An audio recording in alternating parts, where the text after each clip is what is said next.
Welcome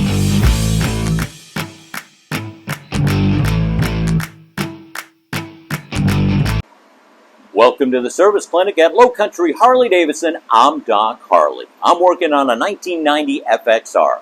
FXRs are still popular. FXRs are still a fantastic motorcycle. And a lot of people out there are trying to find them and own them. And I wanted to share a trick, something that I learned while working on these FXRs that I think is worthy for you to know and to possibly use on your FXR. In 87 to 90, Harley-Davidson had a right-hand threaded bolt to hold the oil filter mount. Let's back up a little bit. The oil filter on an FXR from 87 to 93 is underneath here. It's connected to the transmission.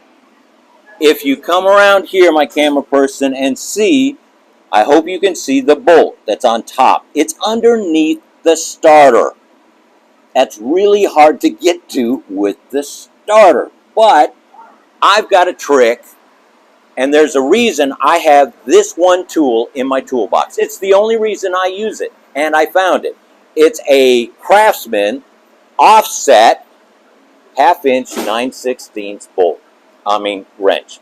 And it's used to get to that bolt in a different way. Now this is a little painful, but it's worth it. Follow me to the other side. On this side of the FXR, I remove these two bolts and remove the belt guard. Now I loosen up the belt a little bit to make it a little less painful, but I take the 9/16 end, that's down, and I'm going to reach my hand between the belt and the swing arm. Yeah!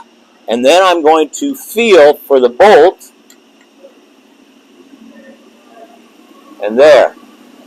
That's what I'm going to be doing with the starter in place. I can reach that nut. But you have to remember that 87 to 90 was right-hand thread, and from 91 to 92, it's a left-hand thread. So make sure that you're going in the right direction.